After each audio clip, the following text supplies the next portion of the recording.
9 জন মেনা আকাদ को 9 জন মধ্যে 8 জন যাহা মেনা को उनको तो प्रत्येक रे तिना को एम को 30 টাকা कते को एम कदा माने 8 জন रना गड़ तिना कना 30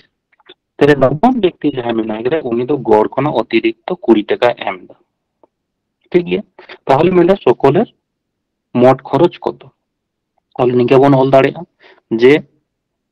8 জন যাহা মেনা আকাদ को उनको तो प्रत्येक रे 30 টাকা को एम दा তাহলে নবম ব্যক্তি বা একজন মেনায় কাদে যাহা 9তম ব্যক্তি যাহা মেনায় উনি তো যে এম দেয় যে এভারেজ যাহা মেনা আকাদা গড় যাহা হুᱭᱩᱜ কানা তাহলে গড় যদি আবো এ টাকা বন সাবা এভারেজ নলকাইতে এই যদি সাবা তাহলে সে মেনে নই তো যে এ টাকা খনা অতিরিক্ত 20 টাকা বাড়তি এম দেয় তাহলে এ প্লাস 20 তাহলে নই তো 20 টাকা বাড়তি এম দেয় তাহলে নো তো এভারেজ খনা 20 বাড়তি তাহলে নো বন মেন দাঁড়িয়ে যে নো তো প্লাস 20 কেনা তাহলে নতে যদি প্লাস 20 তাহলে যেহেতু এভারেজ এ বন সাব তাহলে নতে তো নিশ্চয় মাইনাস 20 হয়ে যায় তবে প্লাস 20 আর মাইনাস 20 জিরো হইও তাহলে নোয়াতে কেন হয় কিনা মাইনাস 20 তাহলে মাইনাস 20 তিনা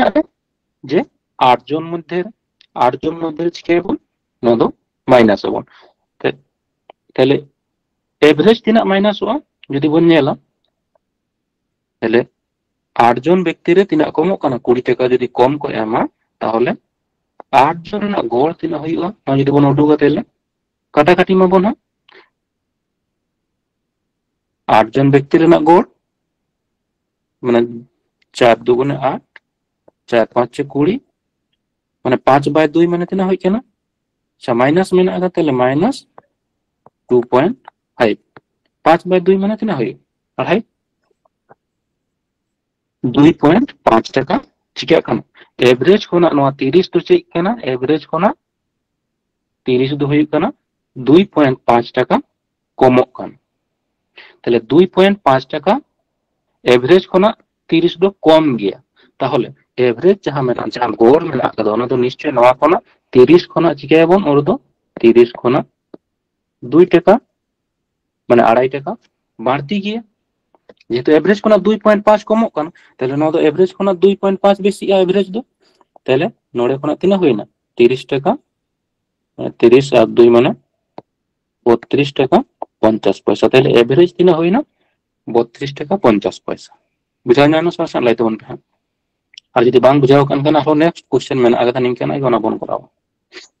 আচ্ছা এভারেজ তিনা তিগুই না 32 টাকা 50 পয়সা আচ্ছা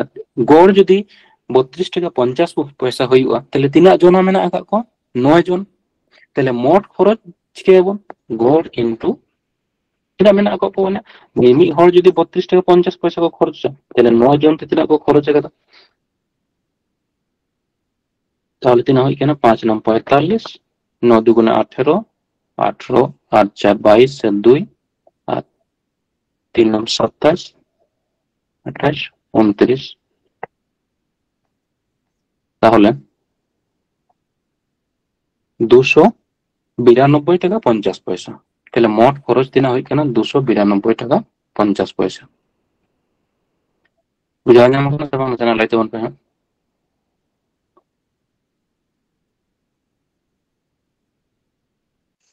বুঝাও না আমাকে আচ্ছা নেক্সট ডিমান্ড বন গেল সে মানে যে 12 জন ব্যক্তির মধ্যে 11 জনের গড় ওজন 95 কিলোগ্রাম 12তম ব্যক্তিটির ওজন সকল 12 জন ব্যক্তির গড় ওজন থেকে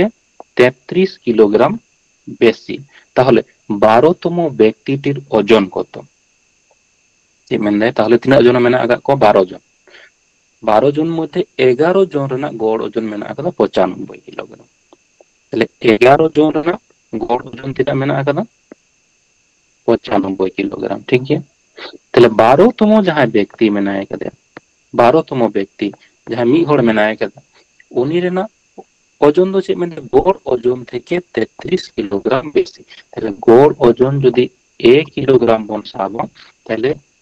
নুয়ে ওজন তিনা বেশি কেনা a প্লাস 33 কিলোগ্রাম বেশি গড় ওজন কোন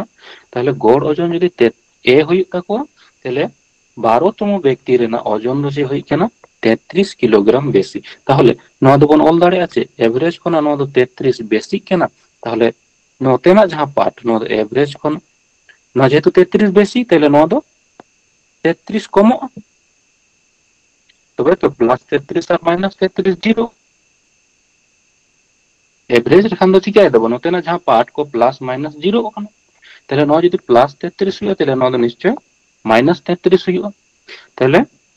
মাইনাস 33 তিনা হড়া নয় দো হই কেনা 11 জন রেনা। তাহলে 11 জন রেনা যদি 33 কিলোগ্রাম কমোa তাহলে গড় তিনা কমোa 11 দিয়ে বন ভাগ। তাহলে প্রত্যেক জন রেনা তিনা মানে গড় তিনা কমোক কানা 3 কিলোগ্রাম या তিনা কমোক কানা 3 কিলোগ্রাম কমোক কানা। তাহলে নয় যে 3 কিলোগ্রাম কমोक कना माने नया दो चेक कना एवरेज खना 3 किलोग्राम कमोक कना और तीना हुई कना 95। ताहले एवरेज जहां कना ओना दो 95 खना 3 चिका बढ़तीया माने 95 प्लस 3 माने तीना हुई कना 98। तबे तो 98 माइनस 3 तीना हुई 95। ताहले एवरेज तीना हुई कना एवरेज हुई कान ताबोना 98 माने गड़ 98 किलोग्राम। तीना गान बुझा नाम से सन लाइट ऑन पे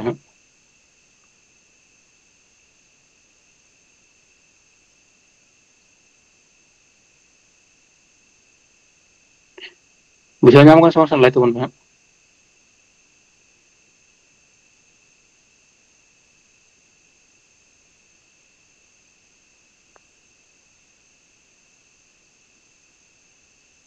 अच्छा एवरेज जुदी 98 हुआ तो किंतु प्रश्न प्रश्न से मेनले जे 12तम व्यक्तिर ओजन तेले 12तम व्यक्तिर ना ओजन तो तिना बन सा आगदा a प्लस 33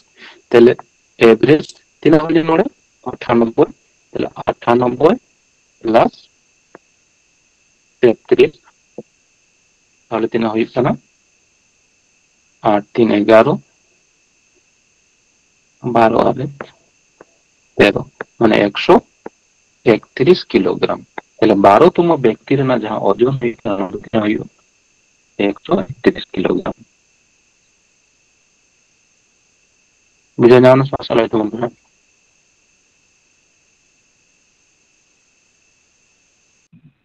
Ay, gongke.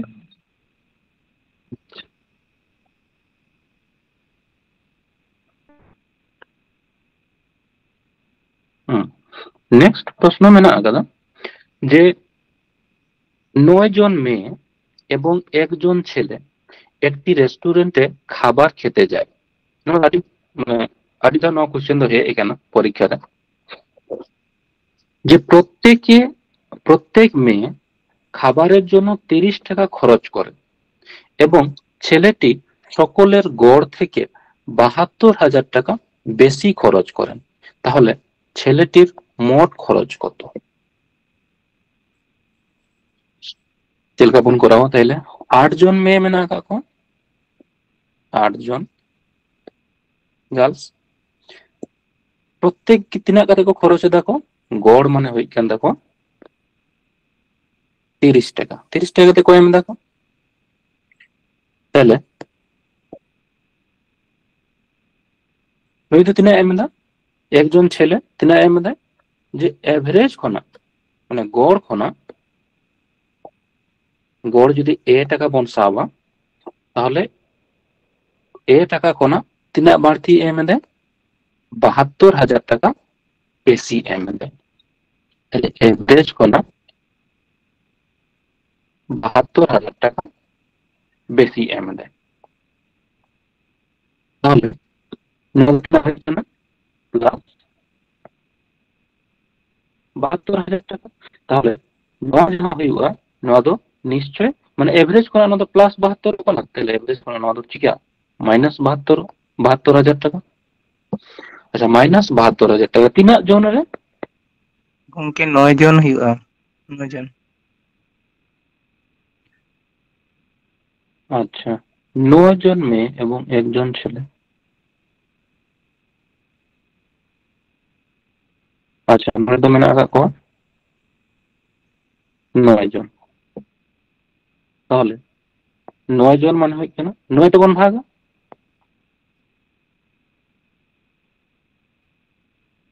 9 জন মেয়ে এবং 1 জন ছেলে, তাহলে 9 তাহলে গড় তিনা গড়ে তিনা কমক কান থাকো নুকুᱣᱟᱜ ᱫᱚ 9 তে যদি বন ভাগা তাহলে 8 নাম 72 মানে এভারেজ খনা 8000 টাকা কমক কান। এভারেজ খনা তিনা কমক কান 8000 টাকা কমক কান। তাহলে এভারেজ দো তিনা গড় দো তিনা হইবা 8000 যদি কমো এম কাদা কো তিনা কাতে 30 টাকা কাতে 30 টাকা কাতে যেহেতু কো এম কাদা কো আর ওনারে 8000 টাকা কমক কানা তাহলে গড় দো তিনা তিঙ্গুনো 8000 8000 সাথে 30 যোগ তাহলে হই কানা 8030 টাকা। তাহলে এভারেজ তো তিনা হই না 8030 টাকা। যেহেতু এভারেজ কোনা নোয়া তো চিকে কান 8000 কমক কান তাহলে 8000 যেহেতু কমক কানা তাহলে এভারেজ টিকা যে তাহলে 8000 কমক কানা মানে যেহেতু তিনা মেনা আগা 30 মেনা আগা নোয়া তো 30 দো হই কানা 8000 কোনা মানে এভারেজ কোনা 8000 কমক কানা তাহলে এভারেজ দো চিকে এবন যে যেহেতু 30 কমক কানা তাহলে 30 বাড়তি এবন 8000 রে 30 বন যোগ লেখান তিনা হয় না 8030। তাহলে ছেলেটি মোট কত খরচ করেন তাহলে ছেলেটির খরচ এ প্লাস 72000 মানে এভারেজ তাতে 72000 তাহলে তিনা হইবা 72000 প্লাস 8030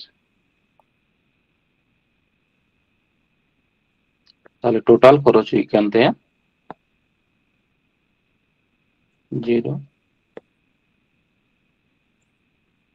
80,030 টাকা। বুঝা যায় মানে সমস্যা লাইতে উনকা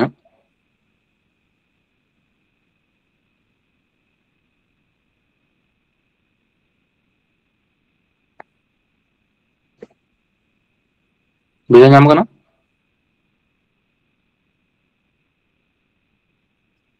রেসপন্স ता उनका। तो का नेक्स्ट क्वेश्चन बन चला।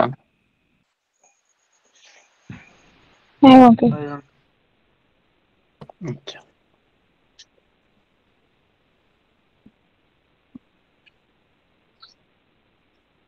नेक्स्ट प्रश्न हुई कना যে 28 জন ব্যক্তির গড় ওজন 83 কিলোগ্রাম। একজন যুক্ত হওয়ার ফলে তাদের গড় ওজন 2 কিলোগ্রাম কমে যায়, তাহলে নতুন ব্যক্তির গড় ওজন কত? নয়া দো না আরো নড়ে মি রকম বন করা আর পরে তে না আর মি রকম প্রসেস মেনে আগা ওনা বন চাই যে মেনতে যে 28 জন ব্যক্তির না গড় ওজন তিনা মেনা 83 কিলোগ্রাম। তাহলে 28 জন রে না গড় ওজন তিনা মেনা আগা 83 কিলোগ্রাম। তাহলে একজন নতুন একজন হে এখানে যার ফলে তাহলে 28 আর 1 29 তাহলে 29 জন রে গড় ওজন তিনা হই কানা 2 কিলোগ্রাম কমক কানা। তাহলে 2 কিলোগ্রাম কমক কানা মানে যেহেতু 83 তাই কানা তাহলে 83 কোনা 2 কিলোগ্রাম কমক কানা মানে তিনা 81 কিলোগ্রাম।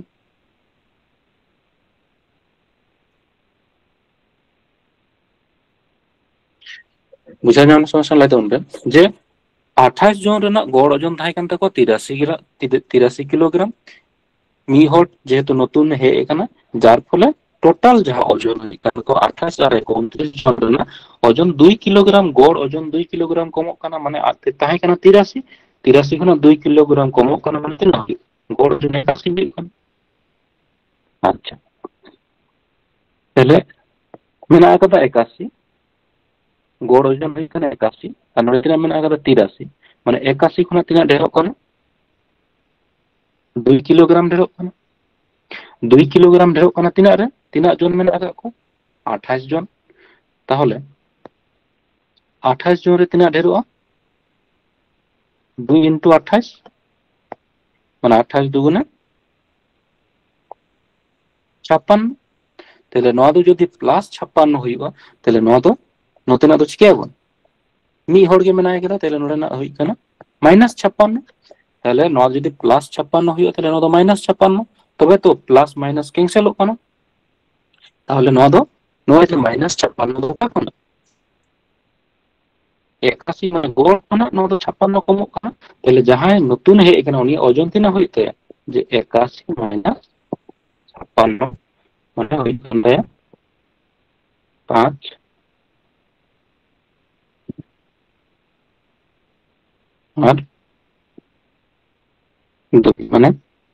নতুন যে এখানে উনি ওজন হইতে 25 কিলোগ্রাম বুঝে যাওয়ার সময় চালাইতে বলবে হ্যাঁ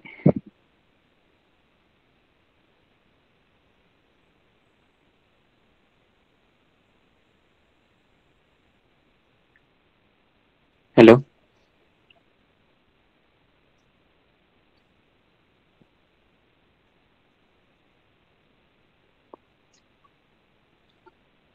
अच्छा नौका के मिटन में आगे दोना बन लगे तारपरे नोर ना नेक्स्ट प्रोसेस बन नेला ठीक है जे 34 জন ছাত্রের গড় ওজন 42 কিলোগ্রাম একজন শিক্ষক যুক্ত হওয়ার ফলে তাদের গড় ওজন 400 গ্রাম বেড়ে যায় তাহলে শিক্ষকটির ওজন কত তিনা মেনা আগা को 34 জন 34 জন রেনা 34 জন রেনা গড় ওজন তিনা কানা 42 কিলোগ্রাম তাহলে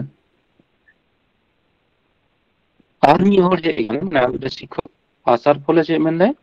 যে গড় ওজন যা মেনা কাদা ওনা দো 400 গ্রাম বাড়তি কেন তাহলে 400 গ্রাম বাড়তি কেন মানে 400 গ্রাম ন যদি কিলোর বন কনভার্ট তাহলে 1000 দিয়ে ভাগ লাগা তাহলে ন তো তিনা হইবা 0.400 কিংবা 0.4 গিবন অল দাঁড়ে তাহলে एक्चुअली जहां एवरेज हितो दो हुई काना ओना दो तिना हुई काना 42.4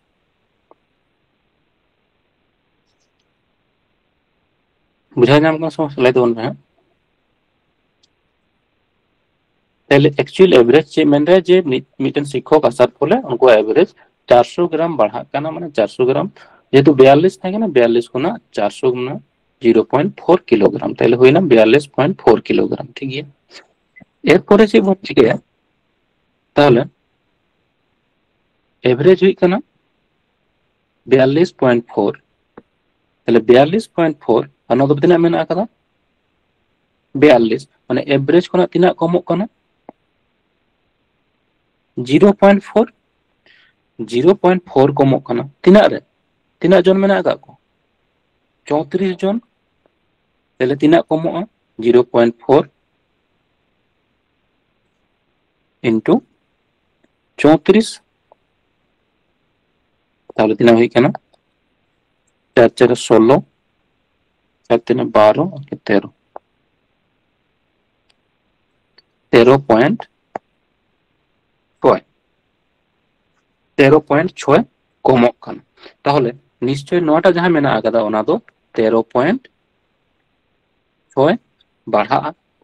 তিনা খনা एवरेज खना তাহলে एवरेज মেনা আকাদা 12 42.4 তাহলে 42.4 তাহলে टीचर ना जहां एक टीचर ना जहां वेट हुई ओना तिना हुई 42.4 प्लस 13.6 हुई कना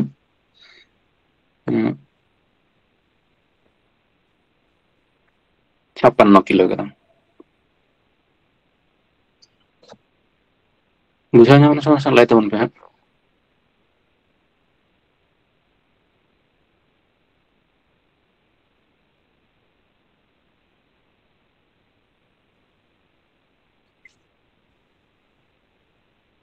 রেসপন্স তখন পে যে বুঝা যাম না সে বাং বাং বুঝার কানা রবন গুরা তো রিপিট ᱟᱨ ᱵᱩᱡᱷᱟᱹᱜ ᱠᱟᱱ ᱠᱷᱟᱱ next question ᱵᱚᱱ ᱧᱮᱞᱟ. ᱦᱮᱞᱳ, ᱨᱚᱲ ᱛᱟᱵᱚᱱ ᱯᱮ.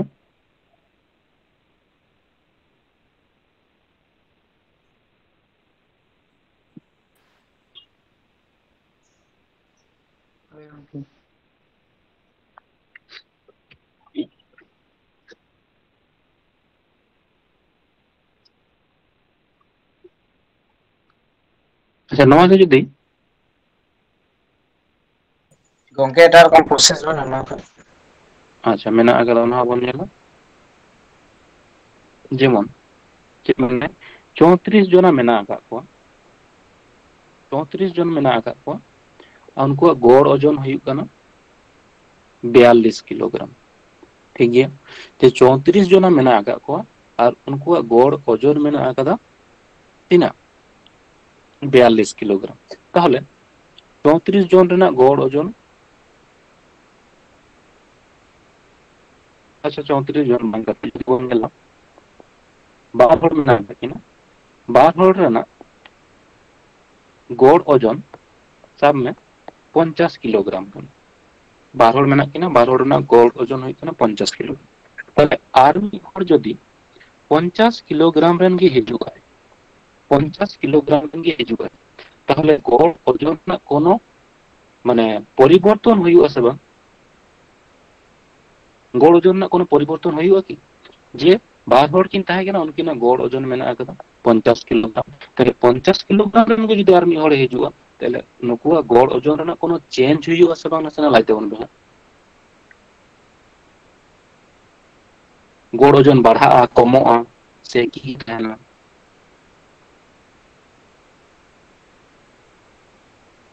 ᱞᱟᱹᱭ ᱛᱟᱵᱚᱱ ᱯᱮ.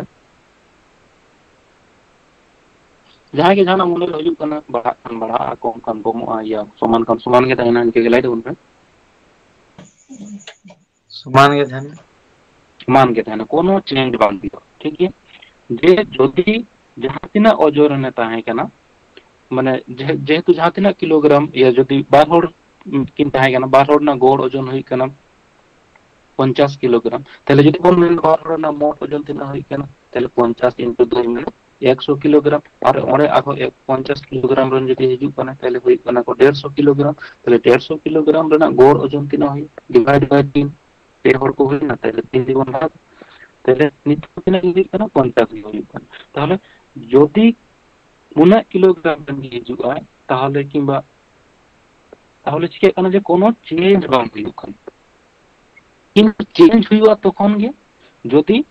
কমো'a কিংবা বেশি হিজুগ আয় তাহলে খান চিকা চেঞ্জ হবে.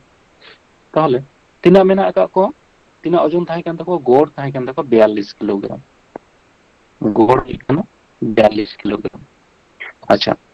তিনা বাড়হাগ কানা 400 গ্রাম বাড়হাগ কানা. ঠিক গেয়া 400 গ্রাম বাড়হাগ কানা, মানে 400 গ্রাম মানে তিনা কিলোগ্রাম যদি বন মেনা তাহলে 400 বাই 1000 মানে হই কানা 0.4 কিলোগ্রাম. তাহলে তিনা জন কো হুইউ কানা গো, তিনা জনা লাহাতে কো তাহে কানা 34 জনা আর মি হড় হিজুগ কানা, মানে আমি টিচার হিজুগ কানা, যার ফলে তিনা কো হুইউ কানা কো 34 আর 1 35 জন. তাহলে যদি 42 কিলোগ্রাম রেন গে টিচার হয় তাহে কো কেয়া, তাহলে উনকুয়া বয়স রেনাক কোন মানে ওজন রেনাক কোনো পরিবর্তন বাং হুই কো কেয়া. তাহলে ওজন রেনাক পরিবর্তন চেক কানি হুই কানা নয় লান যে বাড়হাগ কানা যাহা যাহা 0.4 কিলোগ্রাম बढ़ाव एदा माने जोतो को ओजन बढ़ाव एदा, ताहले तीना हड़ा बढ़ाव एदा 0.4 किलोग्राम. तीना हड़ा बढ़ाव एदा माने 34 और 1 35. ताहले 35 जना तीना कते बढ़ाव एदा 0.4. ताहले नो दो एक्स्ट्रा ओजन काना. ताहले नो एक्स्ट्रा ओजन माने 42 को ना तीना किलोग्राम बढ़ती हुई कानते ओना जदी बोन नेला ताहले 4 5 20 4 3 12 और के 13 14.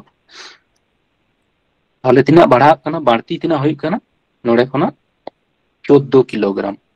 14 কিলোগ্রাম তাহলে 42 আর 14 তিনা হই কানা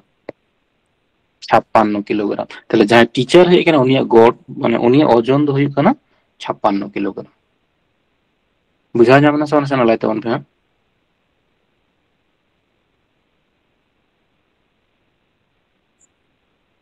बुझा जाम कन ᱦᱳᱭ ᱜᱚᱝᱠᱮ अच्छा नुआ लाहा जहां थाहे केना ओना हो उनके के बन कराओ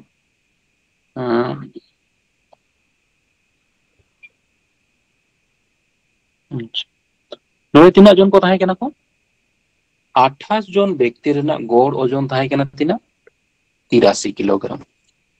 28 जन व्यक्ति रेना गौड़ ओजन थाहे केना 83 किलोग्राम जोति 83 किलोग्राम रन गे हे को के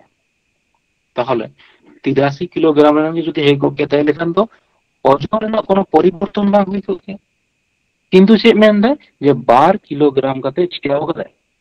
এখানে যার ফলে 12 কিলোগ্রাম কাতে ওজন চিকাও কানা কম কানা তাহলে 12 কিলোগ্রাম কাতে কম কানা তিনা জন রে 28 আর এক জন মানে 29 জন রে তিনা কম কানা 12 কিলোগ্রাম কাতে কম কাতে তিনা জন রে 28 আর 1 29 জন তাহলে 29 জন রে 12 কিলোগ্রাম কাতে কম কাতে মানে টোটাল ওজন তিনা কম দা তাহলে 9 দুগুণে 18 9 দুগুণে 4 के 5 58 কিলোগ্রাম তাহলে 983 খনো 58 কিলোগ্রামে কম দা তাহলে উনি ওজন দ হুয়ুগ তায়া তিনা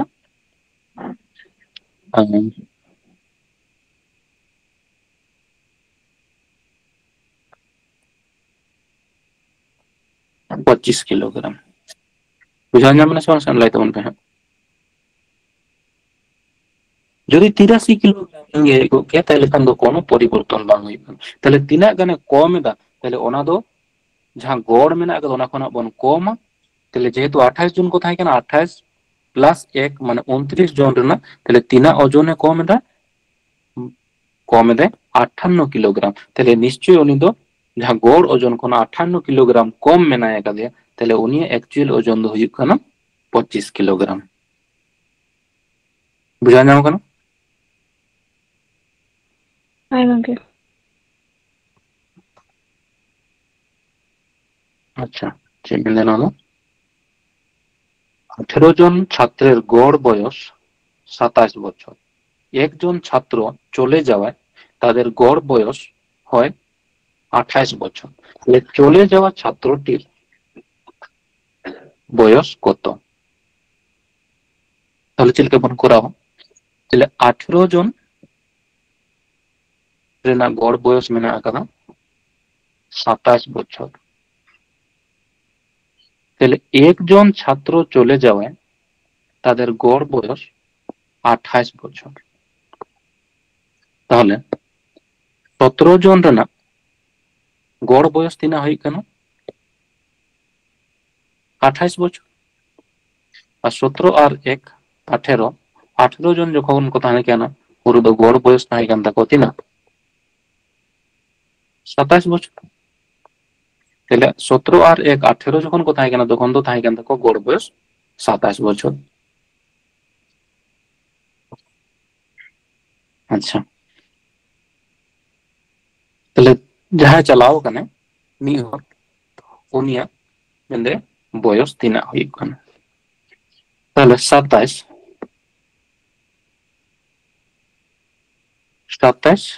না তো ঠিক গড় বয়স কনা তিনা ঢেরো কনা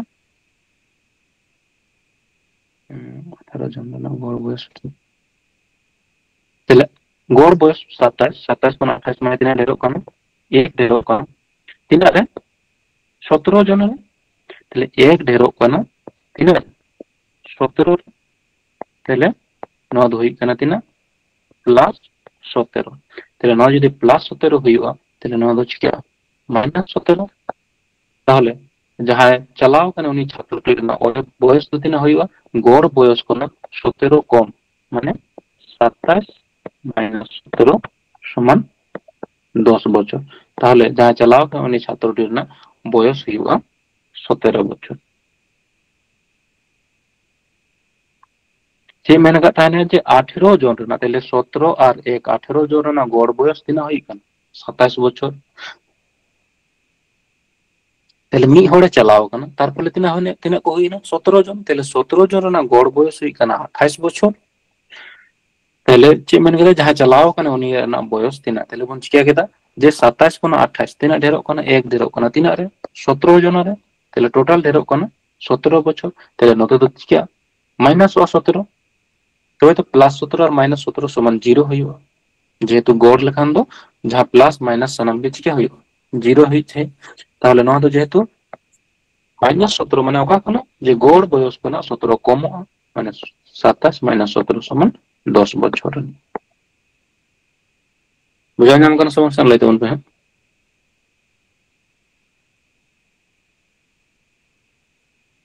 आशा करी बुझा नाम कना नुका नाम को दादी तो उनको राव केदा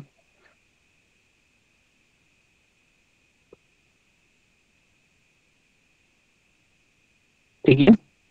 ताहले खान चलो नेक्स्ट क्वेश्चन बनिए ना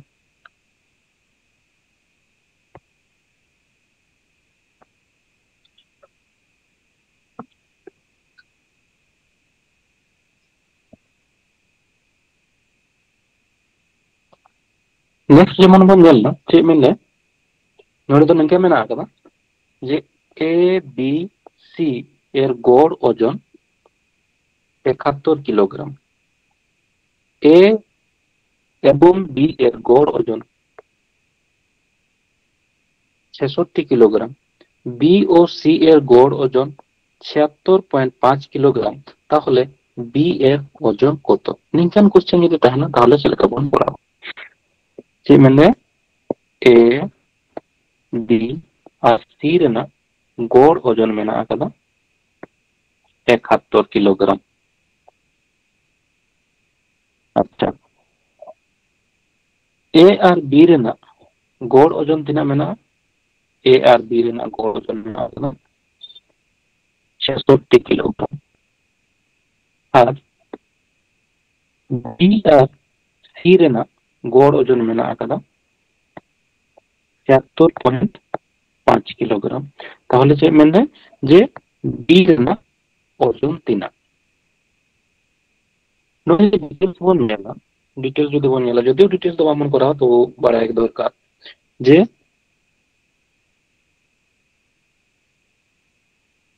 ए प्लस बी प्लस सी माने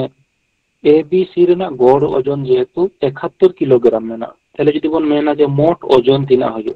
তাহলে মোট ওজন তিনা হইও 71 ইনটু 3 अच्छा नोड़े बी ए और बी রেনা গড় ওজন মেনা আকাদা 66 किलोग्राम তাহলে ए और बी রেনা মোট ওজন তিনা হইও ए और बी রেনা মোট ওজন হইও 66 ইনটু 2 যেহেতু গড় ওজন মেনা আকাদা 66 তাহলে মোট ওজন যেহেতু 12 হড় রেনা তাহলে 66 ইনটু 2 আর बी और सी রেনা B plus C B plus C ठीक তাহলে बी प्लस सी রেনা মোট ওজন তিনা হইব 76.5 ইনটু 2 তাহলে ए बी सी রেনা মোট ওজন উডু ইনা না যদি বন যোগা তাহলে ए प्लस बी प्लस सी आरो प्लस मिटन बी सारे kana na jodi bonote bon all ka plus b समान नको गुण कते जहां उडुगो तो गुण कते जदी bon नेला तले tina होई kana तो दुगुने 12 12 আর কে 13 132 ना tina होइबा 5 दुगुने 10 12 আর কে 13 7 दुगुने 14 আর কে 15 তাহলে 100 अच्छा नोटा हम যদি গুণ করি 3 के 3 3 7 21 200 তাহলে ए बी सी নড়ে কোনা ए बी सी রেনা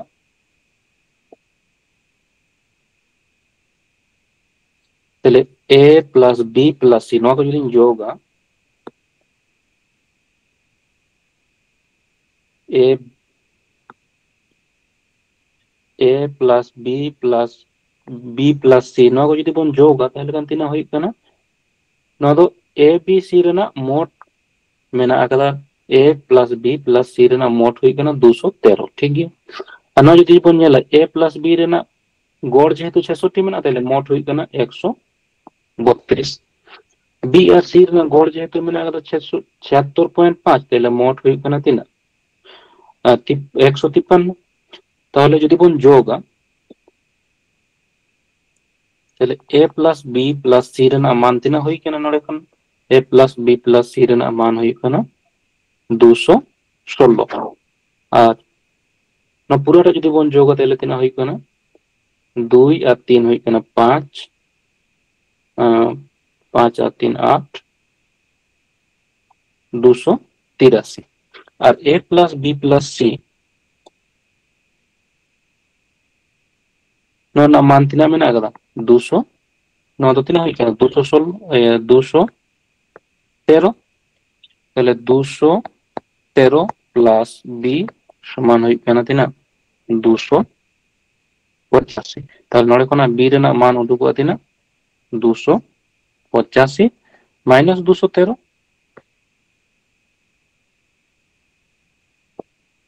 यदि निके खना मान बन करावा ताहले नोडे खना बन माइनस का लेखन बी रेना वैल्यू उडुगो इने खन बुझा नाम तो ना सना लाइक बन बे तारपर बन नेला जे नेक्स्ट लेकाते बन करा दाड़े सबते आरकी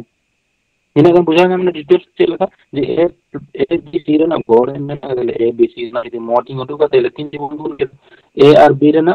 गौड़ मेना ताहले ए और बी रेना समष्टि tina हुई kana उडुक दाड़े बन बी और सी रेना गौड़ जेहेतु निना मेना कदा 76.5 ताहले समष्टि बन उडुक दाड़े ताहले पूराटा जदि बन जोगा ताहले A plus B plus C और प्लस ओना मिटन बी मेना कदा ताहले ए प्लस बी प्लस सी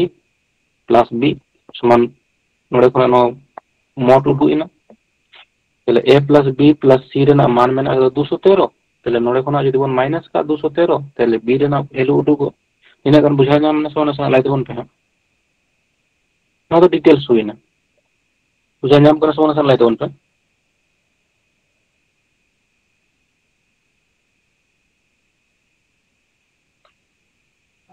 ताहले माइनस लेखन tina हुई kana 2 और 7 2 72 ताहले एक्चुअली बी रेना 72 हुई बुझा नाम kana ina kan यदि उनिना kan do नुना डिटेल्स तो बाबन करावा चलेगा बन करावा जे ए बी और सी रेना गौड़ tina मेना अकदा गौड़ मेना अकदा 71 ठीक है ए और बी रेना गौड़ tina मेना ए और बी रेना गौड़ हुई kana 66 बी और सी रेना गौड़ tina मेना अकदा 76.5 अच्छा अच्छा गौड़ खना माने 71 खना 66 tina कमो kana 71 खना 66 tina कमो kana लाइट बन 5 कमो kana tina रे ए और बी बारिया वैल्यू रे 5 कमो kana तेले नो हुई kana -5 into 2 माने हुई kana tina -10 अच्छा 71 खना 76.5 tina ढेरोक kana प्लस 5.5 tina रे बी और सी बारिया वैल्यू रे ताहले नंदो चिना तो गुना 2 ते ताहले टोटल tina हुई ना नोरे 10 और 1 11 ताहले नोते हुई kana -10 और नोते हुई kana +11 ताहले ना को जदि बन जोगा ताहले सारे को kana tina +1 नोय जे जहां +1 हिजुक kana नोय +1 दो हिजुक kana जेहेतु नोडे बी रेना वैल्यू बार था बन लेखा होगा तो ओनाते ओना प्लस हिजुक kana +1 हिजुक kana तेरे ओना +1 जे या प्लस या माइनस जहां गी हिजुआ नोआ दो बन चिकेया ओना गोड़ जहां मेना कदा ᱚᱱᱟ ᱥᱚᱸᱜᱮ ᱵᱚᱱ ᱡᱳᱜ ᱞᱮᱠᱷᱟᱱ ᱜᱮ ᱱᱚᱣᱟ ᱢᱤᱰᱤल ᱨᱮᱱᱟᱜ ᱴᱟर्म ᱫᱚ उडुगᱚᱜᱼᱟ। তাহলে তিনা হইও না দো 71 প্লাস 2 মানে ভ্যালু বি রেনাক ভ্যালু তিনা উডুগᱚᱜᱼᱟ 72। তাহলে বি রেনাক যাহা মান ওনা হইনা বি রেনাক ওজন তিনা হইনা 72 কিলোগ্রাম।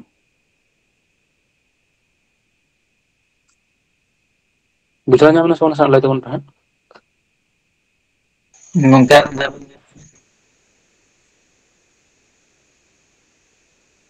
अच्छा नेक्स्ट क्वेश्चन मन है निके के मेना यदि बानु कान दारू दी रिपीट दे नो अच्छा नेल तावन पे पी क्यू और आर रेना गोड़ ओजन एम मेना का 93 किलोग्राम 93 किलोग्राम ठीक है। पी और क्यू रेना गोड़ ओजन एम मेना का 89 किलोग्राम क्यू और आर रेना गोड़ ओजन मेना का 96.5 किलोग्राम। ताहले क्यू रेना सब समय मिडिल रेना खोजोआ ताहले खान चिलका बुन कराओ P Q R P Q R रेना गोड़ ओजन तिना मेना का 93 किलोग्राम। ताहले पी क्यू आर रेना गोड़ ओजन हुई कना 93 किलोग्राम। एरपर चे एम मेना का पी ओ क्यू एर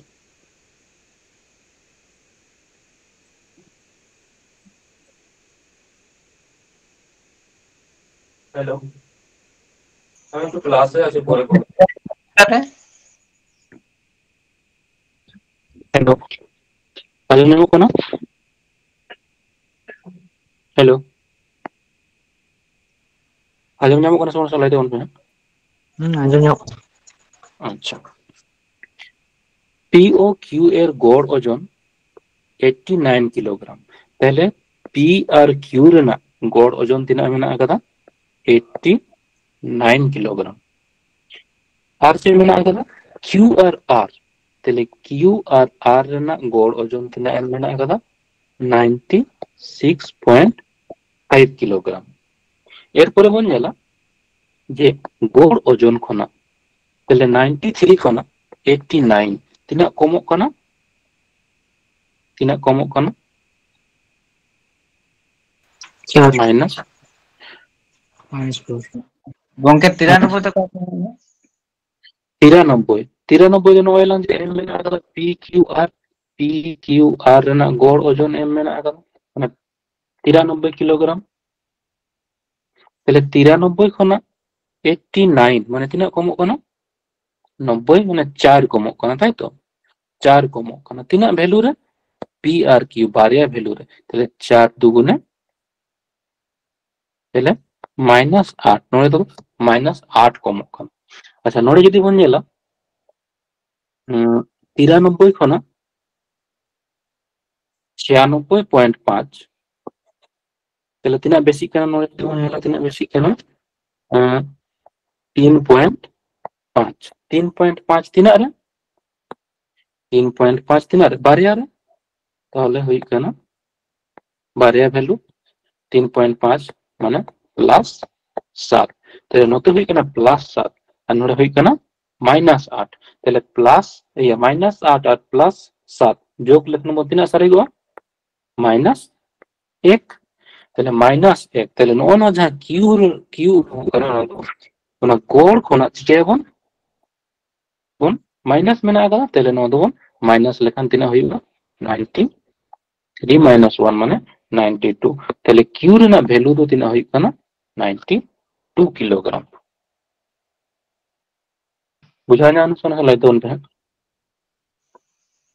ওই গমকে বুঝাও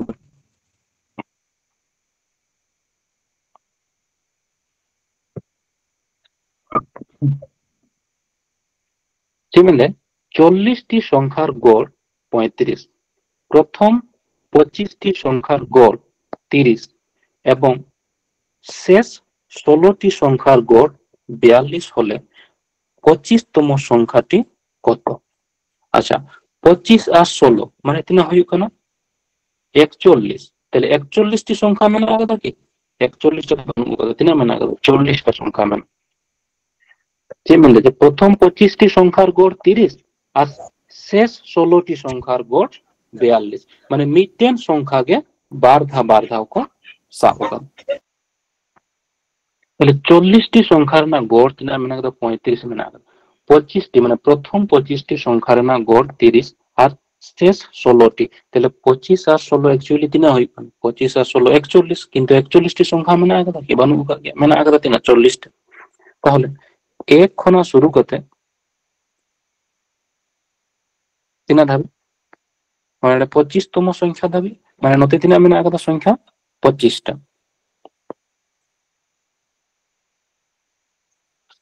আচ্ছা 25তম নরে তো 25তম যদি বন সাবা তাহলে নতে কোন 40 দাবি আচ্ছা নরে তিনা সংখ্যা মেনা কত নতে মেনা কত 25টা আর নতে মেনা কত তিনা 16টা মানে না 25তম তো বারধা কাউন্ট কোন তাহলে 25তম সংখ্যা মানে টোটাল 40টির না সংখ্যার না গড় তিনা মেনা কত 35 আচ্ছা প্রথম 25টি সংখ্যার না গড় প্রথম 25টি সংখ্যার না গড় তিনা মেনা কত 30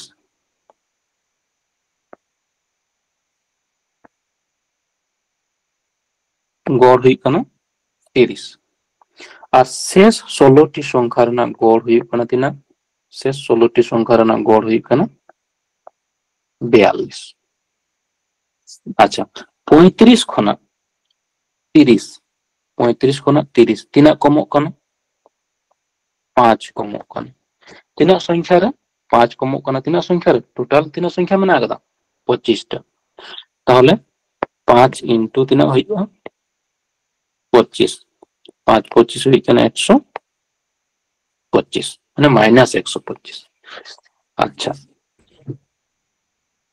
35 খনা 42 35 খনা 42 মানে তিনা বেশি কেন 7 বেশি কেন তাই তো 7 বেশি কেন তিনা রে 16টি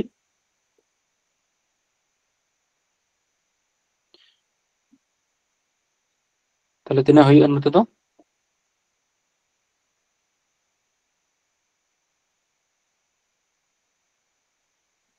112 ঠিক গিয়া তাই তো নতে তো হই কানা মাইনাস 125 আর নয় হই কানা প্লাস 112 তাহলে एक्चुअली নিতো যদি বন নেলা তাহলে তিনা কম কোন সে বেশি কেনা তাহলে নিতো হ তিনা হই কানা মাইনাস 13 মাইনাস 13 ক্যালকুলেশন খান ভুল খান খান আছেন লাইতে অন ফ্যান ঠিক আশা করে তাহলে মাইনাস 13 তাহলে যাহা 25তম সংখ্যা মেনা গলা ওনা তো গড় মানে 35 খনা তিনা কমোয়া 13 কমোয়া তাহলে 35 মাইনাস 13 35 মাইনাস 13 মানে তিনা হইবা 22 তাহলে যাহা 25তম সংখ্যা কানা ওনা তো তিনা কানা ওনা তো হইবা 22 25তম সংখ্যা তো তিনা কানা 22 বুঝাই না মানে সমস্যা লাইতে বলবে হ্যাঁ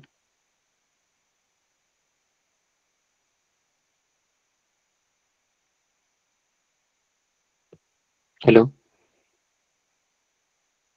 अच्छा नवा যদি বুঝাই নাম কানা তাহলে নটা কোশ্চেন করা হতে লাইতে বলবে 50টি সংখ্যার না গড় মেনা গদা 45 20টি সংখ্যার না গড় মানে প্রথম 20টি সংখ্যার না গড় হই কানা 50 আর শেষ 31টি সংখ্যার না গড় হই কানা 42 তাহলে 20তম সংখ্যা যা হই কানা ওনার না মানে ওনা সংখ্যা তো তিনা কানা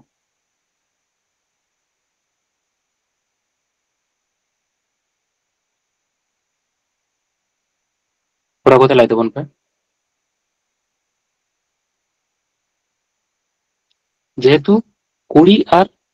31 মানে টোটাल তিना हुई कन 20 और 31 মানে 50 और 51 কিন্তু 51 সংখ্যা মেনা कि बानु का के मेना ada tina 50 टा তাহলে না 20 তম সংখ্যা দো 12 ধাকো কাউন্ট kada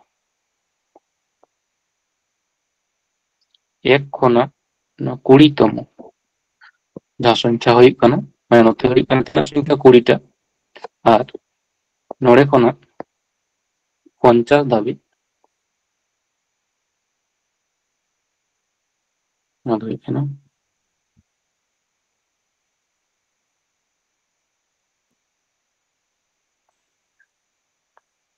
তাহলে নথে हुई कना 20 টা সংখ্যা আর নথে हुई कना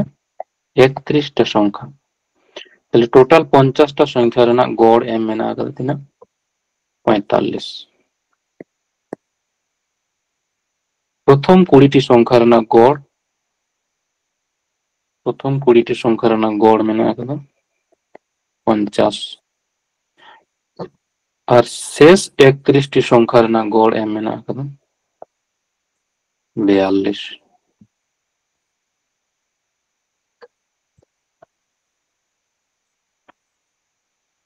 कोड़ा कते लाइते उन हुई कना सब ओना हो लाइते उन पे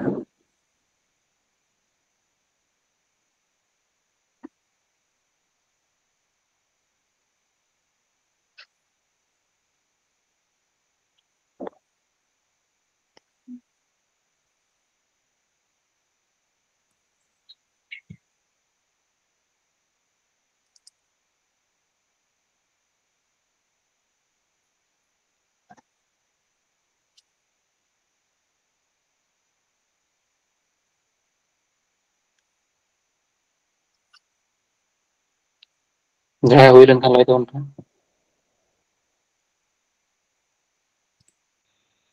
गंके बहाना हुयो अच्छा और जहां को हुई कना 52 के हेज कना अच्छा पहले 45 45 को ना 50 माने तीना ढेरो कना 5 ढेरो कना तीना संख्या रे 20 टा रे पहले 5 20 100 अच्छा तीना कमो कना 3 कमो कना तीना रे 31 टा रे पहले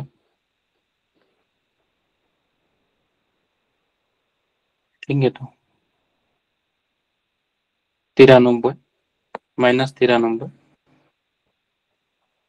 पहले नते हुई कना प्लस 100 और हुई कना 93 माने सारे हो कना तीना प्लस 7 पहले प्लस 7 माने 45 प्लस 7 माने 20 तम संख्या जहां हुई कना तेरा न हुई कना 52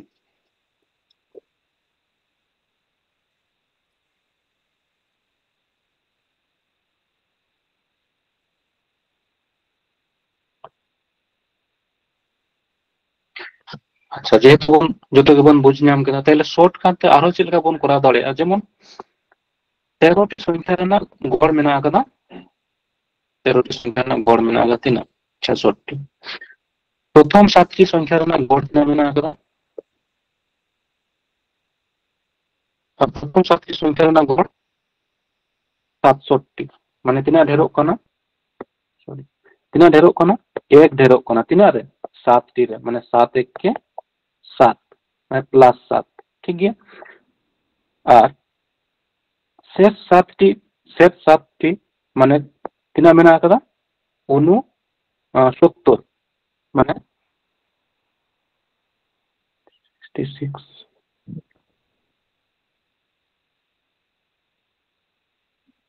सॉरी ना तो ना क्वेश्चन भूल गया मैंने 13 टी संख्या ना गड़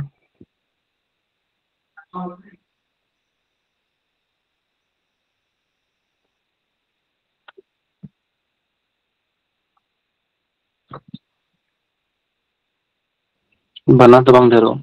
नो आई थिंक नो तो 67 हुईवा नो तो 66 हुईवा और नो तो 69 हुई पहले 13 टी संख्या रेना गड़ हुई कना 67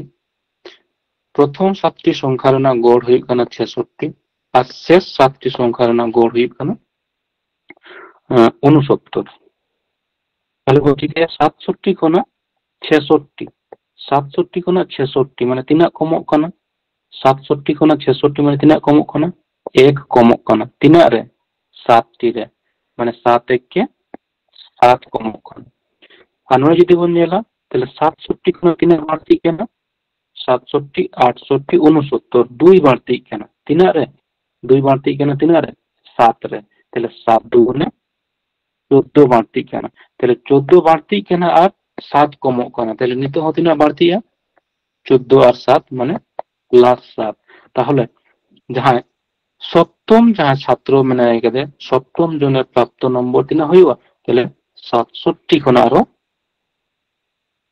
67 সাথে নড়ে 7 বন যোগ লেখান দিনা হইবা 74 তাহলে ডাইরেক্ট নৌকা বন করা দাঁড়িয়া যেমন নেলা গড় নাম্বার কোনা তিনা বাড়তি কেনা ये कमक कना तिना कम मेना 1 कमक कना तिना रे 7 रे तारपरे चे जेहेतु 7 और 7 14 किंतु तिना मेना को 13 टा माने मिटन गे बार बार लेखा कना सप्तम जहां मेना के किंतु बार थाय काउंट कना तो नते बन नेल जे माइनस 1 कना अनरे तिना ढेरो कना 2 ढेरो कना तिना रे 7 जन रे तले 7 दुगुने 14 और माइनस 7 14 माइनस 7 और प्लस 14 माने तो है कना प्लस 7 তাহলে প্লাস 7 মানে যা গড় নাম্বার মানে আগে আমরা এখন আপন প্লাস লেখান দিয়ে আমাদের ওটা পারবে ঠিক আছে বুঝা যাম কেন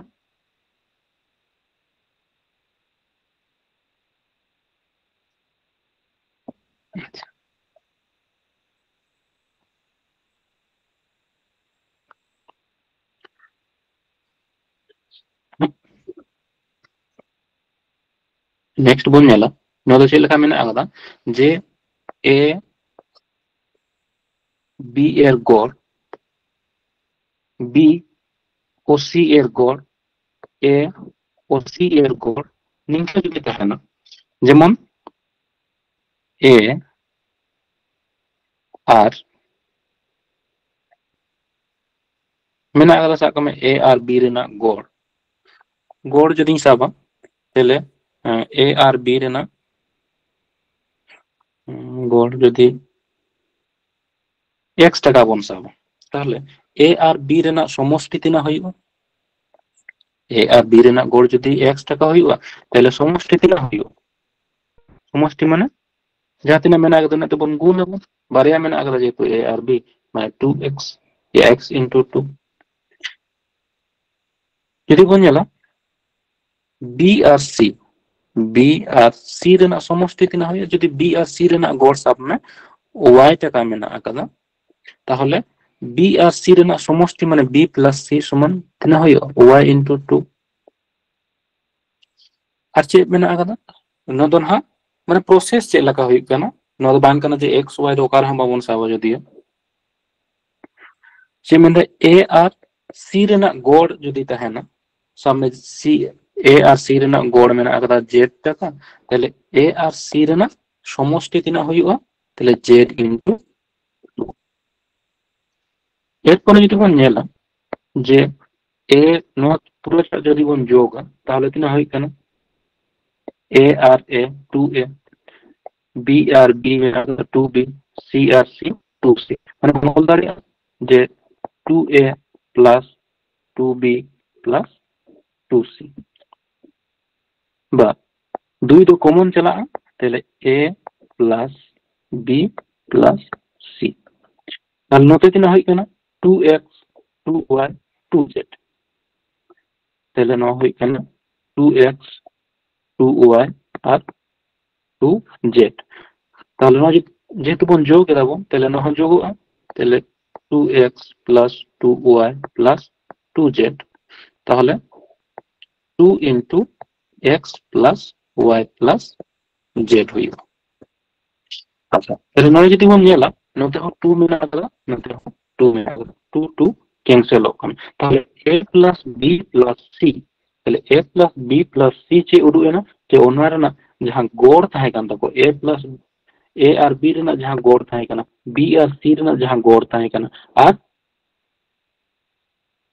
ए আর সি ᱨᱮᱱᱟᱜ ᱡᱟᱦᱟᱸ গড় ᱛᱟᱦᱮᱸ ᱠᱟᱱᱟ ᱚᱱᱟᱜᱮ ᱡᱩᱫᱤ ᱵᱚᱱ ᱡᱳᱜᱟ ᱛᱟᱦᱞᱮ a plus b plus c ᱨᱮᱱᱟᱜ মোট উডুগা। তাহলে a plus b plus c মানে a b c রেনাᱜ সমষ্টি মানে ওনা যদি ᱡᱟᱦᱟᱸ গড় ᱢᱮᱱᱟᱜ ᱟᱠᱟᱫᱟ ᱚᱱᱟ ᱠᱚ ᱡᱩᱫᱤ ᱵᱚᱱ ᱡᱳᱜᱟ ᱛᱟᱦᱞᱮ ᱠᱷᱟᱱ ᱜᱮ সমষ্টি ᱦᱚᱸ উডুᱜᱟ।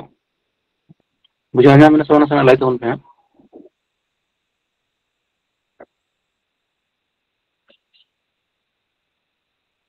হ্যালো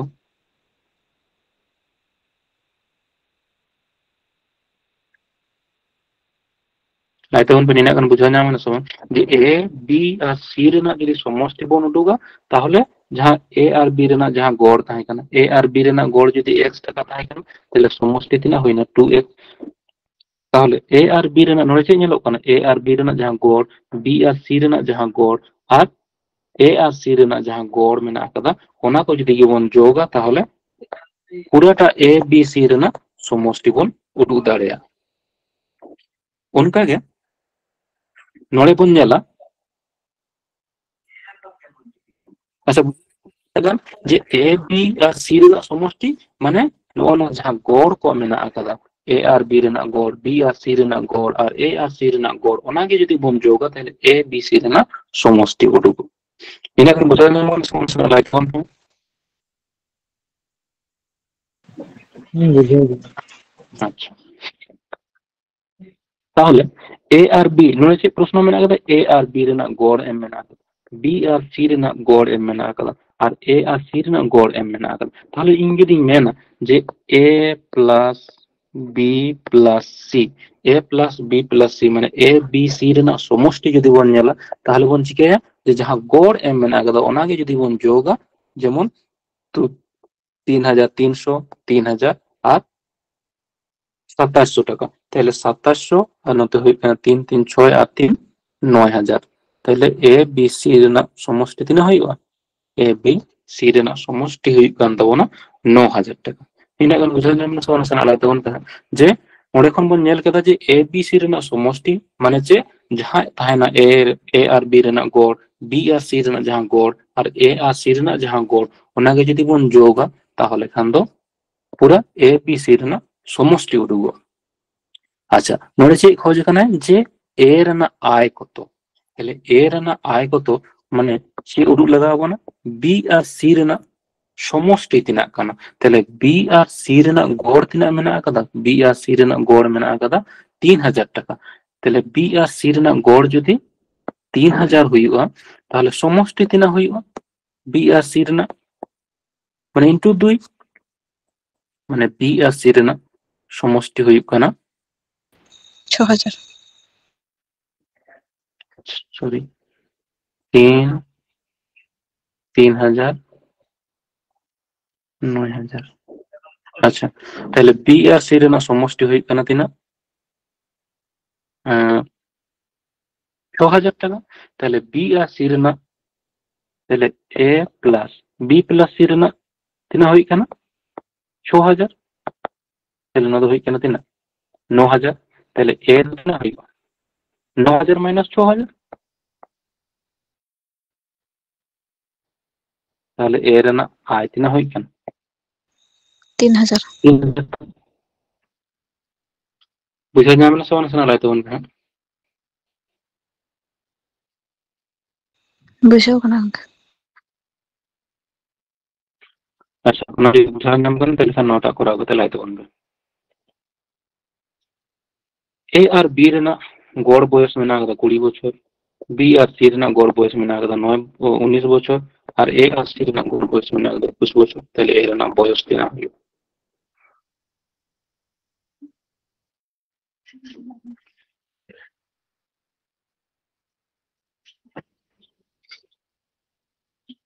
bang দেরি কাতে একদম মানে সহজতে চাঁড়তে বন করামু তিনাᱹᱜ হুᱭᱩᱜ ᱠᱟᱱᱟ ᱞᱟᱹᱭ ᱛᱟᱵᱚᱱ ᱯᱮ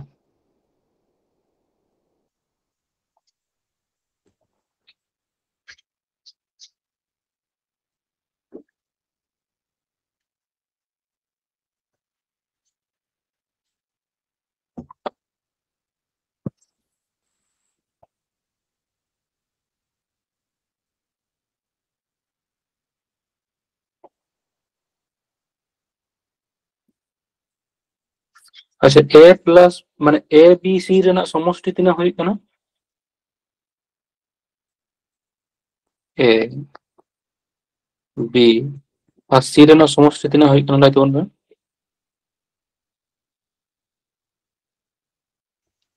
60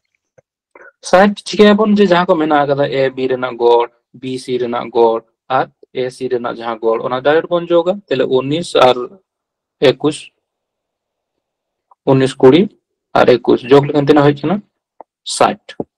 कोई खोज करना ए रना खोज करना ए रना खोज करना माने बी और सी रना समष्टि तिना होयो बी और सी रना गड़ तिना करना बी और सी रना गड़ तिना करना 19 তাহলে बी और सी रना समष्टि तिना होयो करना बी और सी रना समष्टि 19 * 2 माने होयो करना 38 তাহলে ए रना তাহলে ए + 38 या बी और सी যদি 38 হইयो তাহলে টোটাল যোগ লেখান তিনা হইছে 60 তাহলে ए रना মান তিনা হইयो 22 ये होगा ना 60 माइनस 38 माने 22 बच्चों बुझा नाम का ना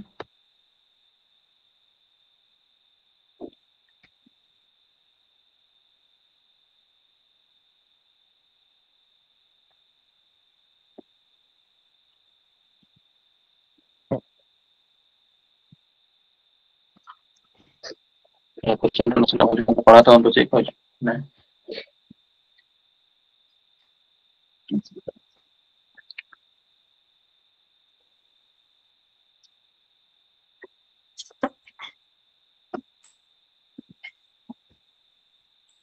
अच्छा যদি বন নেলা যে কোনো নাম্বার রে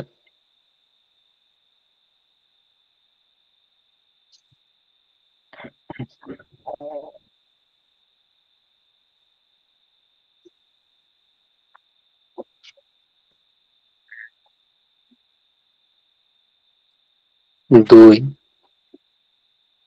চার আর ছয় যদি নেলা 2 4 আর 6 রে না গড় তিনা হই কেন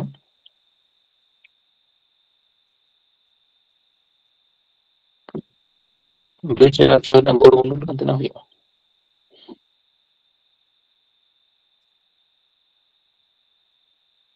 এটা না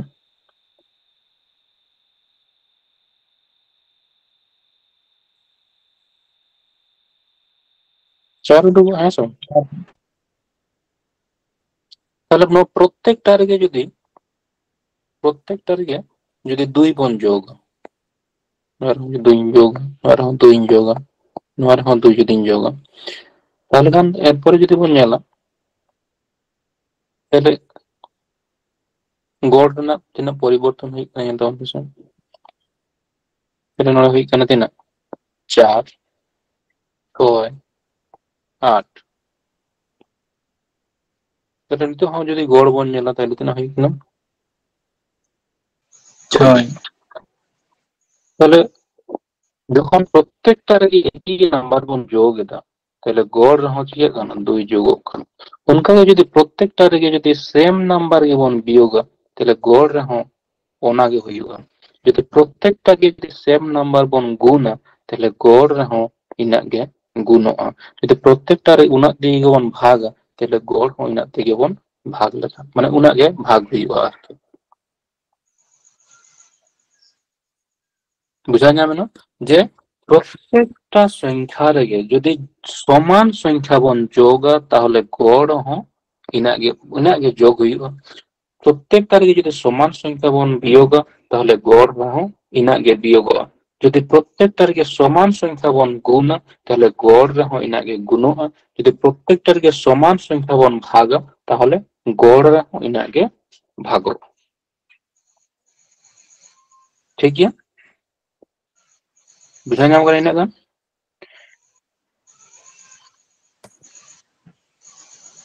कोई आवाज जो कोना से ना म्यूट तो उनपे से जाना पे लाइक खान दो लाइक तो उनपे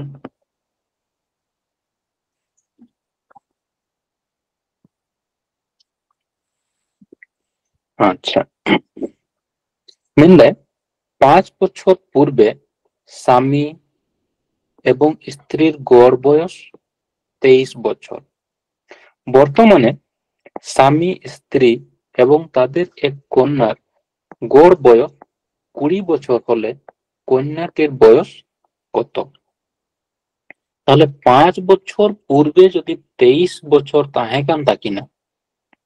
তাহলে 5 বছর পরে মানে বানাহর সঙ্গে তো একচুয়ালি বানাহর আগে তো যদি হাজবেন্ড আর ওয়াইফ না 5 বছর লাহা 23 বছর গড় বয়স তাহে কান থাকি না 23 বছর, ঠিক গিয়া? তাহলে নুইয়া হতো 5 বছর পরে মানে বানাহর আগে তো 5 বছর কতে বাড়তি কেন, তাহলে গড় রেহ তিনা বাড়তি 5 বছর বাড়তি বুঝাই না মানে সমস্যা লাইতে বলবে। হ্যাঁ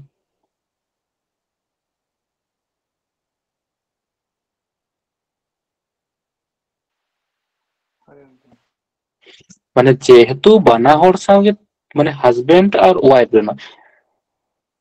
গড় বয়স থাকে কেন থাকি না 23 বছর, গড় বয়স যদি 23 বছর থাকে কেন থাকি না, তাহলে যেহেতু বয়স মানে বানাহর আগে তো এই তো যে হাজবেন্ড না তো 5 বছর বাড়তি 5 বছর পরে, তাহলে ওয়াইফ না হতো মানে প্রত্যেকের আগে তো বয়স তো একই কে বাড়তি প্রত্যেকের বয়স তো একই কে বাড়া, যেহেতু নুই 5 বছর বাড়া কানা, তাহলে নুই 5 বছর বাড়া, তাহলে গড় যদি বন যায় না তাহলে গড় তো বানাহর আগে বাড়া। আচ্ছা হাজবেন্ড আর ওয়াইফ না তাহলে বর্তমান যে মেন দেয় যে যেহেতু 5 বছর লাহাতে থাকে থাকি না 23 বছর, তাহলে সানাম জীবন জিগে এবং বর্তমানে বনাবুয়ে তাহলে 5 বছর লাহারে থাকে থাকি না 23 বছর, তাহলে বর্তমানে তো গড় বয়স দিনা হয়ে থাকে না, তাহলে 23 প্লাস 5 মানে গড় বয়স হয়ে থাকে না 28 বছর, ঠিক তো? তাহলে যে মানে যে বর্তমানে স্বামী স্ত্রী এবং তাদের এক কন্যা, তাহলে এক কন্যা মানে ডটারে না গড় বয়স তিনা হয়ে কেন 20 বছর, তাহলে কন্যাটির বয়স কত? এটা अगर বুঝা যায় আমাকে সবাই শোনা লাইতে বলবে। হ্যাঁ যে হাজবেন্ড ওয়াইফ আর ডটার না বয়স মানে গড় বয়স বর্তমান গড় বয়স হই কেন 20 বছর, ঠিক আছে কেটা বল যে যেহেতু 5 বছর লাহারে তাহে কেন গড় বয়স 23, তাহলে 5 বছর লাহারে যেহেতু গড় বয়স 23 থাকে না, তাহলে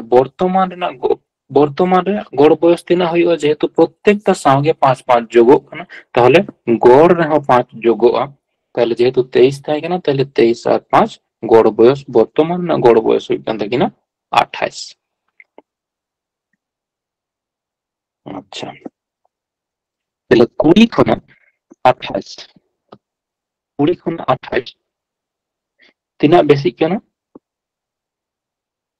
20 খনা 28 তিনা বেশি কেন?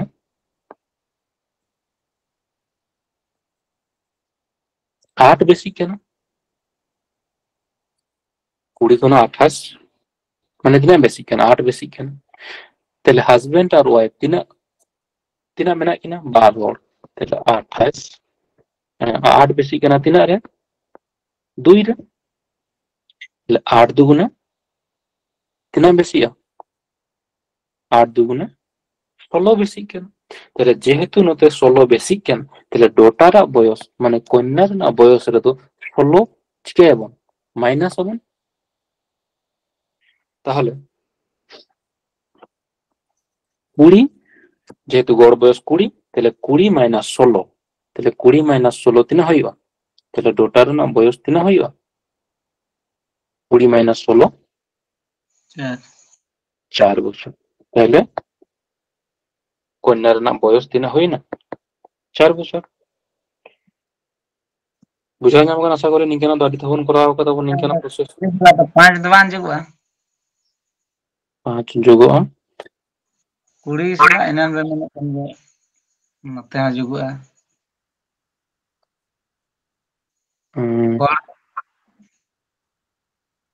ওকাটা ও নয় সরি गौर सला 5 बाम जुआ 25 बाम ओंडे নয় তো যাই মেন কথা ñel me বর্তমান বয়স স্বামী স্ত্রী এবং তাদের কন্যার মানে বর্তমান বয়স তো এম গে মেনা কথা বর্তমান গড় বয়স না তো 20 বছর দো প্রশ্ন হচ্ছে মেনটা যে বর্তমানে স্বামী স্ত্রী এবং তাদের কন্যার গড় বয়স 20 বছর। নয় তো 5 বছর লাহার ᱨᱮᱱᱟᱜ ᱫᱚ ᱵᱟᱝ ᱠᱟᱱᱟ, ᱱᱚᱣᱟ ᱫᱚ ᱪᱮᱫ ᱚᱠᱟᱴᱟᱜ ᱜᱚᱲ ᱵᱚᱭᱚᱥ ᱠᱟᱱᱟ? বর্তমান ᱨᱮᱱᱟᱜ ᱜᱚᱲ বয়স 20 বছর ᱦᱩᱭ ᱠᱟᱱ ᱛᱟᱠᱚᱣᱟ। বুঝাও ᱧᱟᱢ ᱠᱟᱱᱟ ᱥᱮ ᱵᱟᱝ ᱞᱟᱹᱭ ᱛᱟᱵᱚᱱ ᱡᱮ বর্তমান বয়স, বর্তমান ᱱᱚᱣᱟ ᱫᱚ ᱪᱮᱫ ᱠᱟᱱᱟ? বর্তমান ᱨᱮᱱᱟᱜ গড় বয়স 20 বছর ᱠᱟᱱᱟ। তাহলে যে হাজবেন্ড আর ওয়াইফ ᱨᱮᱱᱟᱜ বর্তমান গড় বয়স তিনাᱜ ᱦᱩᱭ ᱠᱟᱱᱟ 28 বছর, আর যত কোᱣᱟᱜ গড় বয়স ᱦᱩᱭ ᱠᱟᱱᱟ 20 বছর। বর্তমান নয় এমন করে মেনে করে বর্তমানে স্বামী স্ত্রী এবং তাদের কন্যার গড় বয়স 20 বছর। বুঝাও ᱧᱟᱢ ᱠᱟᱱᱟ? ᱦᱳᱭ। আচ্ছা, যে মেনা আকাদা যে 3 বছর পূর্বে একটি পরিবারে 5 জন সদস্যের গড় বয়স 17 বছর। তাহলে 3 বছর লাহারে 5 জন সদস্য কো তাহে কানা, 5 জন সদস্য ᱨᱮᱱᱟᱜ গড় বয়স তিনাᱜ তাহে কানা 17 বছর। ঠিক গিয়া? যদি বর্তমানে ওই পরিবারে একজন শিশু হয়ে থাকে এবং পরিবারের সদস্যের গড় বয়স একই থাকে, মানে গড় বয়স একই থাকে মানে তিনাᱜ নিতে হবে না আকাদা 17 বছর গে মেনা আকাদা। লাহাতে যাহা তাহে কানা 17 বছর, তাহলে নিতেও হো 17 বছর গে মেনা আকাদা। তাহলে মেনদে শিশুটি রেনাᱜ গড় বয়স, শিশুটি রেনাᱜ বয়স তিনাᱜ ᱦᱩᱭᱩᱜᱼᱟ। 5 বছর লাহার সরি 3 বছর লাহারে গড় বয়স তিনাᱜ তাহে কান তাকোয়া 17 বছর। তাহলে বর্তমান যদি মেনা তাহলে উনকুয়াᱜ গড় বয়স তিনাᱜ ᱦᱩᱭᱩᱜ তাকোয়া 5 জন মেনা আকাদ কোয়া। 5 জন রেনাᱜ 3 বছর লাহা গড় বয়স তাহে কান তাকোয়া তিনাᱜ 17 বছর। তাহলে বর্তমান রে উনকুয়াᱜ গড় বয়স তিনাᱜ ᱦᱩᱭᱩᱜᱼᱟ? তাহলে 5 জনাᱜ প্রত্যেকটা রেগে 3 3 কাতে বাড়াᱜᱼᱟ। তাহলে গড় বয়স হো তিনাᱜ ᱦᱩᱭᱩᱜ তাকোয়া 17 প্লাস 3 মানে 20 বছর। তিনাᱜ গান বুঝাও কানা সে লাই তাবন পে না?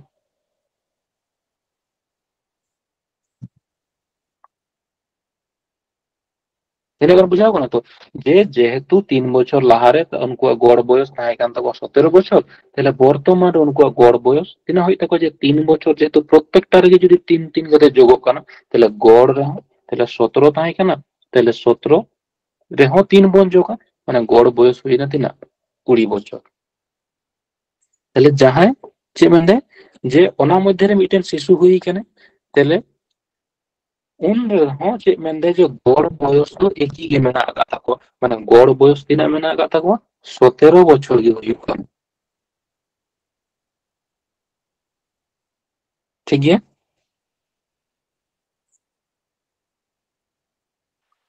বুঝাও ᱧᱟᱢ ᱠᱟᱱᱟ ᱛᱚ? ᱞᱟᱹᱭ ᱛᱟᱵᱚᱱ ᱯᱮ ᱱᱟᱥᱮᱱᱟᱜ।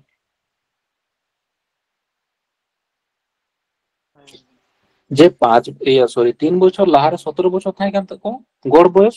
তাহলে 3 বছর পরে মানে বর্তমান রে উনকো গড় বয়স তিনা হুই কান তাকো প্রত্যেকটার গে 3 বাড়াক কানা। প্রত্যেকটার গে 3 বাড়াগᱼᱟ মানে গড় বয়স রে 3 বাড়াগᱼᱟ। তাহলে গড় বয়স হুইনা 20 বছর। মানে গড় বয়স না কোনো পরিবর্তন বাং হুই কানা, মানে যখন মিটেন শিশু জন্ম কানা উনকো পরিবার রে তাইলে কান তো গড় বয়স নিতে হ তিনা মেনা কাতা কো 17 গে মেনা কাতা। তাহলে 17 খনা 20, 17 খনা 20 তিনা ঢেরᱚᱜ ᱠᱟᱱᱟ 3 ঢেᱨᱚᱜ ᱠᱟᱱᱟ। তিনাᱜ রে তিনাᱜ সদস্য মেনা কা কো 5 রে, তাহলে 3 ইনটু 5 মানে 3 5 15। তাহলে নতে যদি প্লাস 15 হুইউआ তাহলে নতে হচ্ছে কি চিকায়াবন মাইনাস 15 হইছে। তাহলে গড় বয়স খনা তবে তো প্লাস আর মাইনাস মেশা কাতে প্লাস 15 মাইনাস 15 জিরো হইও। তাহলে নয়া দো হইও কানা গড় খনা 15 বছর কমো, গড় খনা 15 বছর কমো। তাহলে তাহাই কানা তিনা 17। তাহলে 17 মাইনাস 15 মানে তিনা বয়স হই কান তাই শিশুটার না বয়স হই কান তাই, তাহলে 17 মাইনাস 15 মানে 2 বছর। 2 বছর। বুঝা যাম কানা?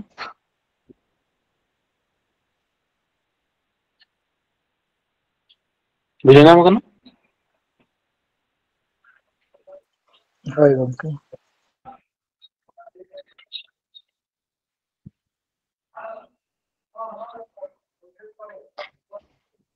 नेक्स्ट पढ़ा तो चे मैंने যে 3 বছর পূর্বে স্বামী স্ত্রী এবং শিশুর গড় বয়স ছিল 27 বছর। ঠিক আছে, মানে 5 বছর পূর্বে স্ত্রী ও শিশুটির গড় বয়স ছিল 20 বছর। তাহলে স্বামীর বর্তমান বয়স কত? 3 বছর পূর্বে মানে 3 বছর পূর্বে স্বামী স্ত্রী এবং শিশুটির গড় বয়স ছিল 27 বছর। তাহলে 3 বছর পরে মানে বর্তমানে তিনা হইতে কোন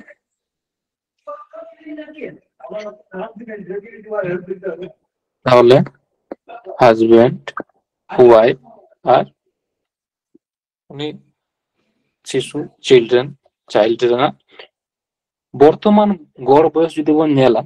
তাহলে 3 বছর মানে 3 বছর লাহারে যেহেতু 27 নাই কান তাকো সনাম জীবন চিকে সনাম কে বর্তমান বন আগুই তাহলে 3 বছর লাহা থাকে কেন 27 তাহলে যেহেতু 3 বছর লাহা 27 যদি থাকে না তাহলে প্রত্যেকটা রেনা দেখে 3 করে যোগ কন তাহলে বর্তমানে গড় বয়স তিনা হই কেন তাকো প্রত্যেক হড়া যদি বন নেলা তাহলে গড় বয়স হই তাকো 27 প্লাস 3 মানে 30 বছর। ঠিক আছে, আচ্ছা যে মানে যে 5 বছর পূর্বে স্ত্রী ও শিশু মানে ওয়াইফ আর চাইল্ড সেনা গড় বয়স থাকে কেন তা কিনা তিনা 20 বছর। তাহলে 5 বছর লাহারে যদি 20 বছর থাকে কেন তা কিনা বর্তমানে তো তিনা হই থাকি না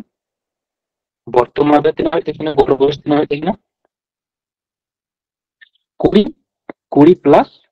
যেহেতু 5 বছর লাহা থাকে কেন তা কিনা 20 বছর তাহলে বর্তমানে তিনা হই থাকি না যে 20 প্লাস 5 মানে 25 বছর।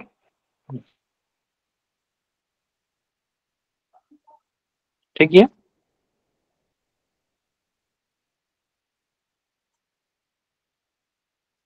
আচ্ছা তাহলে 30 খনা 25 তিনা কমক কানা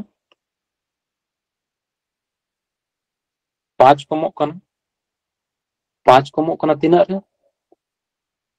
তিনা সদস্য রে 12 হল রে তাহলে 5 কমক কানা তিনা রে 2 রে মানে টোটাল তিনা কমক কানা 10 কমক কানা তাহলে যেহেতু নতে 10 কমক কানা তাহলে নতে তো চিকাইবন 10 প্লাস হই তাহলে 10 প্লাস হইয়া মানে 30 প্লাস 10 মানে হাজবেন্ড রেনা যা এজ হইয়া মানে দুতিনা হইবা 30 প্লাস 10 মানে 40 বছর। বুঝে না না শোনা সারা লাইতে বলবে হ্যাঁ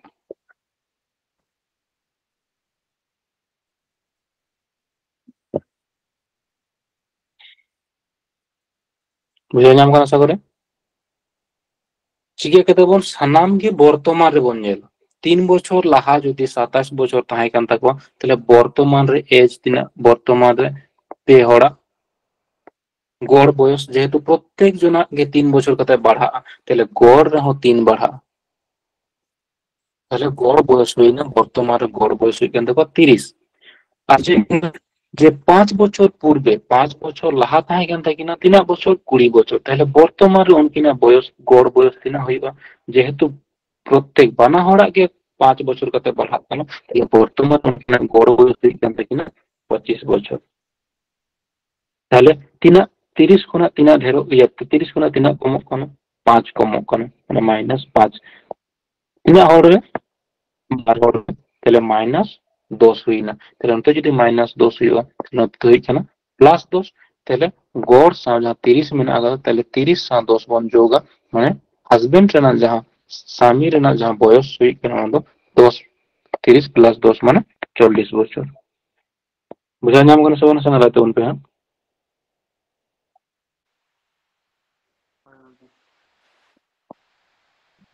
ठीक है তাহলে শান্ত 3 দিনে কোন করো ᱥᱟᱱᱟᱢ ᱠᱚᱜᱮ ᱢᱟ ᱮᱱᱠᱷᱟᱱ ᱥᱟᱹᱜᱩᱱ ᱧᱤᱫᱟᱹ।